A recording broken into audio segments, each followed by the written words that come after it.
ನಮಸ್ತೆ ವೀಕ್ಷಕರೇ, ನಾನು ಈ ದಿನ ಕ್ರಿಸ್ಮಸ್ ಹಬ್ಬಕ್ಕೆ ಕುಕ್ಕರ್ನಲ್ಲಿ ತುಂಬ ಸುಲಭವಾಗಿ ಪ್ಲಮ್ ಕೇಕ್ ಮಾಡೋದು ಹೇಗೆ ಅಂತ ತೋರಿಸ್ಕೊಡ್ತಾ ಇದ್ದೀನಿ. ಈ ರೀತಿ ಪ್ಲಮ್ ಕೇಕ್ ಮಾಡಲಿಕ್ಕೆ ಓವನ್ ಬೇಡ ಮತ್ತು ಮೊಟ್ಟೆ ಕೂಡ ಬೇಡ, ಆದರೂ ಕೇಕ್ ತುಂಬಾ ಸಾಫ್ಟಾಗಿರುತ್ತೆ, ರುಚಿಯಾಗಿರುತ್ತೆ. ಹಾಗೆ ನಿಮಗೆ ಈ ವಿಡಿಯೋ ಇಷ್ಟ ಆದರೆ ಪ್ಲೀಸ್ ವಿಡಿಯೋನ ಲೈಕ್ ಮಾಡಿ ಮತ್ತು ಚಾನಲ್ಗೆ ಸಬ್ಸ್ಕ್ರೈಬ್ ಮಾಡಿ.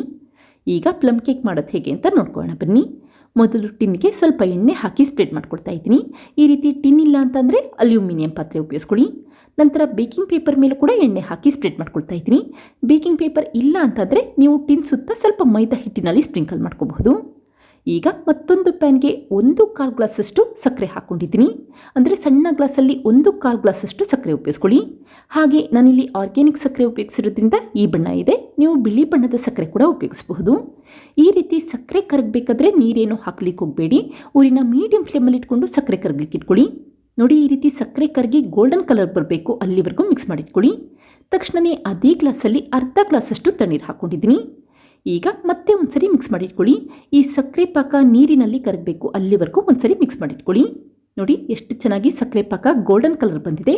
ತಕ್ಷಣವೇ ಸ್ಟವ್ ಆಫ್ ಮಾಡ್ಕೊಳ್ತಾ ಇದ್ದೀನಿ. ಈ ಸಕ್ಕರೆ ಪಾಕನ ಕಪ್ಪಾಗ್ಲಿಕ್ಕೆ ಬಿಡಬೇಡಿ, ಆವಾಗ ಕೇಕ್ ಕಹಿ ಬಂದುಬಿಡುತ್ತೆ. ಈ ರೀತಿ ಗೋಲ್ಡನ್ ಕಲರ್ ಬಂದಿದ್ರೆ ಸಾಕು, ತಕ್ಷಣವೇ ಸ್ಟವ್ ಆಫ್ ಮಾಡ್ಕೊಳ್ಳಿ. ಈಗ ಈ ಸಕ್ಕರೆ ಪಾಕನ ತಣ್ಣಗಾಗಲಿಕ್ಕೆ ಹಾಗೆ ಇಟ್ಟಿದ್ದೀನಿ.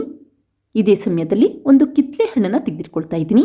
ಯಾವಾಗಲೂ ಅಷ್ಟೇ ಪ್ಲಮ್ ಕೇಕ್ ಮಾಡಲಿಕ್ಕೆ ಕಿತ್ತಳೆ ಹಣ್ಣಿನ ಜ್ಯೂಸ್ ಉಪಯೋಗಿಸ್ತಾರೆ. ನಾನಿಲ್ಲಿ ಜ್ಯೂಸ್ ಉಪಯೋಗಿಸ್ತಾ ಇಲ್ಲ, ಬದಲಾಗಿ ಹಣ್ಣನ್ನೇ ಉಪಯೋಗಿಸ್ಕೊಂಡು ಅದರಲ್ಲಿರುವಂಥ ಜ್ಯೂಸನ್ನ ತೆಗೆದಿಟ್ಕೊಳ್ತಾ ಇದ್ದೀನಿ. ಒಂದು ಕಿತ್ತಳೆ ಹಣ್ಣು ಉಪಯೋಗಿಸಿದ್ರೆ ಸಾಕು, ಪ್ಲಮ್ ಕೇಕ್ ಮಾಡ್ಕೋಬಹುದು. ಈಗ ಕಿತ್ತಳೆ ಹಣ್ಣಿನಲ್ಲಿರುವಂಥ ಜ್ಯೂಸನ್ನ ಈ ರೀತಿ ಒಂದು ಬಟ್ಲಿಗೆ ಎತ್ತಿಟ್ಕೊಂಡಿದ್ದೀನಿ. ಹಾಗೆ ಅದೇ ಗ್ಲಾಸ್ಗೆ ಈ ಜ್ಯೂಸನ್ನ ಶೋಧಿಸ್ಕೊಳ್ತಾ ಇದ್ದೀನಿ. ಶೋಧಿಸೋದ್ರಿಂದ ಈ ಕಿತ್ತಳೆ ಹಣ್ಣಿನಲ್ಲಿರುವಂಥ ಬೀಜ ಎಲ್ಲ ಹೊರಟೋಗುತ್ತೆ ಅಂತಷ್ಟೇ. ನೀವು ಯಾವ ಗ್ಲಾಸಲ್ಲಿ ಸಕ್ಕರೆ ತೊಗೊಂಡಿರ್ತೀರಾ ಅದೇ ಗ್ಲಾಸಲ್ಲಿ ಕಿತ್ತಳೆ ಹಣ್ಣಿನ ಜ್ಯೂಸನ್ನು ಕೂಡ ತೆಗೆದಿಟ್ಕೊಳ್ಳಿ. ಒಟ್ಟು ಅರ್ಧ ಗ್ಲಾಸಷ್ಟು ಈ ರೀತಿ ಕಿತ್ತಳೆ ಹಣ್ಣಿನ ಜ್ಯೂಸ್ ಉಪಯೋಗಿಸಿದ್ರೆ ಸಾಕು. ಇದಕ್ಕೀಗ 1-2 ಟೇಬಲ್ ಸ್ಪೂನಷ್ಟು ಕಪ್ಪು ದ್ರಾಕ್ಷಿ, ಹಾಗೆ 2 ಟೇಬಲ್ ಸ್ಪೂನಷ್ಟು ಒಣ ದ್ರಾಕ್ಷಿ, ನಂತರ 4 ಬಾದಾಮಿನ ಸಣ್ಣದಾಗಿ ಹೆಚ್ಚಿ ಹಾಕಿದರೆ 4 ಗೋಡಂಬಿನ ಸಣ್ಣದಾಗಿ ಹೆಚ್ಚಿ ಹಾಕ್ಕೊಳ್ತಾ ಇದ್ದೀನಿ. ನಂತರ 2 ಟೇಬಲ್ ಸ್ಪೂನಷ್ಟು ಟೂಟಿ ಫ್ರೂಟಿ ಹಾಕಿದರೆ 2 ಟೇಬಲ್ ಸ್ಪೂನಷ್ಟು ಸಣ್ಣದಾಗಿ ಹೆಚ್ಚಿರುವಂಥ ಚೆರ್ರಿ ಹಾಕ್ಕೊಳ್ತಾ ಇದ್ದೀನಿ. ನೀವು ಇಷ್ಟೆಲ್ಲ ಡ್ರೈ ಫ್ರೂಟ್ಸ್ಗಳನ್ನ ಉಪಯೋಗಿಸ್ಬೇಕು ಅಂತೇನಿಲ್ಲ, ಮನೆಯಲ್ಲಿ ಯಾವ ರೀತಿ ಡ್ರೈ ಫ್ರೂಟ್ಸ್ ಇರುತ್ತೆ ಅದನ್ನೇ ಉಪಯೋಗಿಸಿ. ಈಗ 10 ನಿಮಿಷ ನೆನೆಯಲಿಕ್ಕೆ ಹಾಗೆ ಇಡ್ತಾ ಇದ್ದೀನಿ. ನೋಡಿ, ಈಗ ಸಕ್ಕರೆ ಪಾಕ ಕೂಡ ತಣ್ಣಗಾಗಿದೆ ಮತ್ತು ಗಟ್ಟಿಯಾಗಿದೆ. ಈ ರೀತಿ ಗಟ್ಟಿಯಾದರೆ ಏನು ಮಾಡಿ ಅಂತಂದರೆ 1/4 ಗ್ಲಾಸಷ್ಟು ಬಿಸಿ ಇರುವಂಥ ಹಾಲನ್ನು ಹಾಕ್ಕೊಳ್ಳಿ. ಉಳಿದಿರುವಂಥ ಹಾಲನ್ನು ನಂತರ ಉಪಯೋಗಿಸಬಹುದು. ಒಟ್ಟು ಅರ್ಧ ಗ್ಲಾಸಷ್ಟು ಹಾಲನ್ನು ತೆಗೆದಿಟ್ಕೊಂಡಿದ್ದೀನಿ. ಈಗ ಚೆನ್ನಾಗಿ ಮಿಕ್ಸ್ ಮಾಡಿಟ್ಕೊಳ್ಳಿ. ಹಾಲು ಈ ರೀತಿ ಸಕ್ಕರೆ ಪಾಕದಲ್ಲಿ ಎಲ್ಲ ಕಡೆ ಬೆರಿಬೇಕು, ಆ ರೀತಿ ನೀಟಾಗಿ ಮಿಕ್ಸ್ ಮಾಡಿಟ್ಕೊಳ್ಳಿ. ಆದಷ್ಟು ಉಗುರು ಬೆಚ್ಚಗಿರುವಂಥ ಹಾಲಿನಲ್ಲಿ ಸಕ್ಕರೆ ಪಾಕನ ಮಿಕ್ಸ್ ಮಾಡಿಟ್ಕೊಳ್ಳಿ. ಈಗ ಸಕ್ಕರೆ ಪಾಕನ ಒಂದು ಬೌಲ್ಗೆ ಎತ್ತಿಟ್ಕೊಂಡಿದ್ರೆ ಈ ರೀತಿ 2 ಸಣ್ಣ ಗ್ಲಾಸಷ್ಟು ಗೋಧಿ ಹಿಟ್ಟು ಹಾಕ್ಕೊಳ್ತಾ ಇದ್ದೀನಿ. ನಾನಿಲ್ಲಿ ಮೈದಾ ಹಿಟ್ಟು ಉಪಯೋಗಿಸ್ತಾ ಇಲ್ಲ, ಬದಲಾಗಿ ಗೋಧಿ ಹಿಟ್ಟಿನಲ್ಲಿ ಕೇಕ್ ಮಾಡೋದು ಹೇಗೆ ಅಂತ ತೋರಿಸ್ಕೊಡ್ತಾ ಇದ್ದೀನಿ.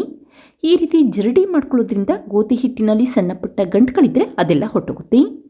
ನಂತರ ನಿಧಾನಕ್ಕೆ ಮಿಕ್ಸ್ ಮಾಡ್ಕೊಳ್ತಾ ಬನ್ನಿ. ಹಾಗೆ ಈ ಕೇಕ್ ಬ್ಯಾಟರ್ ಮಾಡಲಿಕ್ಕೆ ನಾನಿಲ್ಲಿ ಅಳತೆ ಕಪ್ ಉಪಯೋಗಿಸ್ತಾ ಇಲ್ಲ, ಬದಲಾಗಿ ಮನೆಯಲ್ಲಿ ಟೀ ಅಥವಾ ಕಾಫಿ ಕುಡಿಲಿಕ್ಕೆ ಅಂತ ಸಣ್ಣ ಸ್ಟೀಲ್ ಗ್ಲಾಸ್ ಇಟ್ಟಿರ್ತೀರಲ್ಲ, ಆ ಗ್ಲಾಸ್ನಲ್ಲಿ ಅಳತೆ ತೆಗೆದಿಟ್ಕೊಳ್ತಾ ಇದ್ದೀನಿ. ಈಗ ಅದೇ ಗ್ಲಾಸಲ್ಲಿ ಅರ್ಧ ಗ್ಲಾಸಷ್ಟು ಸೂರ್ಯಕಾಂತಿ ಎಣ್ಣೆ ಹಾಕಿ ಮಿಕ್ಸ್ ಮಾಡ್ಕೊಳ್ತಾ ಇದ್ದೀನಿ. ಸೂರ್ಯಕಾಂತಿ ಎಣ್ಣೆ ಇಲ್ಲ ಅಂತಂದರೆ ಮನೆಯಲ್ಲಿ ಅಡುಗೆಗೆ ಯಾವ ಎಣ್ಣೆ ಉಪಯೋಗಿಸ್ತೀರಾ ಆ ಎಣ್ಣೆ ಉಪಯೋಗಿಸ್ಕೊಳ್ಳಿ. ತೆಂಗಿನ ಎಣ್ಣೆ ಮತ್ತು ಎಳ್ಳೆಣ್ಣೆ ಉಪಯೋಗಿಸೋದು ಬೇಡ ಅಷ್ಟೇ. ಈಗ ಉಳಿದಿರುವಂಥ 1/4 ಗ್ಲಾಸಷ್ಟು ಹಾಲನ್ನು ಹಾಕಿ ಮಿಕ್ಸ್ ಮಾಡ್ಕೊಳ್ತಾ ಇದ್ದೀನಿ. ಮೊದಲು ಸಕ್ಕರೆ ಪಾಕಕ್ಕೆ 1/4 ಗ್ಲಾಸಷ್ಟು ಹಾಲು ಹಾಕಿದರೆ ಈ ಸಮಯದಲ್ಲಿ 1/4 ಗ್ಲಾಸಷ್ಟು ಹಾಲು ಹಾಕೊಳ್ಳಿ. ಒಟ್ಟು ಅರ್ಧ ಗ್ಲಾಸಷ್ಟು ಬಿಸಿ ಮಾಡಿ ತಣ್ಣಗಿರುವಂಥ ಹಾಲನ್ನು ಉಪಯೋಗಿಸ್ಕೊಳ್ಳಿ ಅಷ್ಟೇ. ಈಗ 1/4 ಟೀ ಸ್ಪೂನಷ್ಟು ಏಲಕ್ಕಿ ಪುಡಿ, ಹಾಗೆ 1/4 ಟೀ ಸ್ಪೂನಷ್ಟು ಚಕ್ಕೆ ಪುಡಿ ಹಾಕ್ಕೊಳ್ತಾ ಇದ್ದೀನಿ. ಏಲಕ್ಕಿ ಪುಡಿ ಮತ್ತು ಚಕ್ಕೆ ಪುಡಿ ಹಾಕೋದ್ರಿಂದ ಈ ಕೇಕ್ ಬ್ಯಾಟರಲ್ಲಿ ಒಂದೊಳ್ಳೆ ಫ್ಲೇವರ್ ಇರುತ್ತೆ. ಹಾಗೆ ವೆನಿಲಾ ಎಸೆನ್ಸ್ ಏನೂ ಉಪಯೋಗಿಸೋ ಅವಶ್ಯಕತೆ ಇರೋದಿಲ್ಲ.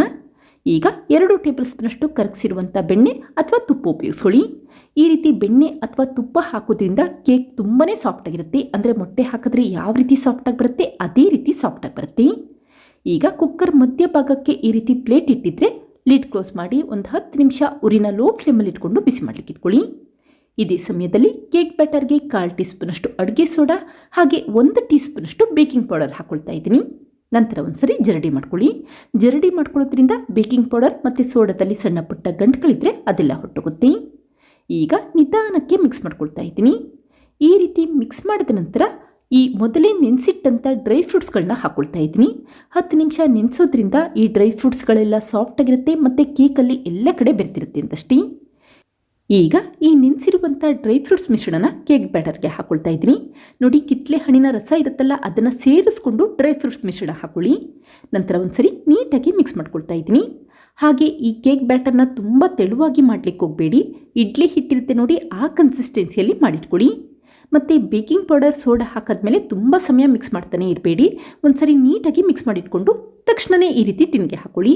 ಆವಾಗ ಕೇಕ್ ಚೆನ್ನಾಗಿ ಉಬ್ಬಿ ಬರುತ್ತೆ ಅಂತಷ್ಟೇ. ಈಗ ಈ ಟಿನ್ನನ್ನು ಒಂದೆರಡು ಬಾರಿ ನೆಲಕ್ಕೆ ಟ್ಯಾಪ್ ಮಾಡ್ಕೊಳ್ತಾ ಇದ್ದೀನಿ. ಆವಾಗ ಕೇಕ್ ಬ್ಯಾಟರಲ್ಲಿ ಏರ್ ಬಬಲ್ಸ್ ಇದ್ದರೆ ಅದೆಲ್ಲ ಹೊರಟೋಗುತ್ತೆ. ಕೊನೆಯದಾಗಿ ಸ್ವಲ್ಪ ಡ್ರೈ ಫ್ರೂಟ್ಸಿಂದ ಡೆಕೋರೇಟ್ ಮಾಡ್ಕೊಳ್ತಾ ಇದ್ದೀನಿ. ಅಂದರೆ ಕಟ್ ಮಾಡಿರುವಂಥ ಗೋಡಂಬಿ, ಬಾದಾಮಿ ಮತ್ತು ಸ್ವಲ್ಪ ಒಣ ದ್ರಾಕ್ಷಿ ಕೂಡ ಉಪಯೋಗಿಸ್ಕೊಂಡಿದ್ದೀನಿ. ಮನೆಯಲ್ಲಿ ಯಾವ ರೀತಿ ಡ್ರೈ ಫ್ರೂಟ್ಸ್ ಇರುತ್ತೆ ಅದನ್ನೇ ಉಪಯೋಗಿಸ್ಕೊಳ್ಳಿ. ಈಗ ಕುಕ್ಕರ್ ಕೂಡ ಚೆನ್ನಾಗಿ ಬಿಸಿಯಾಗಿದೆ.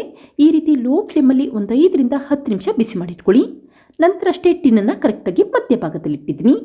ಈಗ ಲಿಡ್ ಕ್ಲೋಸ್ ಮಾಡಿ 40 ರಿಂದ 50 ನಿಮಿಷ ಸಣ್ಣ ಉರಿ ಅಥವಾ ಲೋ ಫ್ಲೇಮಲ್ಲಿ ಇಟ್ಕೊಂಡು ಬೇಲಿಕ್ಕಿಟ್ಕೊಳ್ಳಿ. ಈಗ ನೋಡಿ, 50 ನಿಮಿಷ ಆಗಿದೆ. ಈ ರೀತಿ ಟೂತ್ ಪಿಕ್ ಹಾಕಿದ್ರೆ ಕೇಕ್ ಅಂಟ್ತಾ ಇಲ್ಲ ಅಂತಂದರೆ ಚೆನ್ನಾಗಿ ಬೆಂದಿದೆ ಅಂತ ಅರ್ಥ.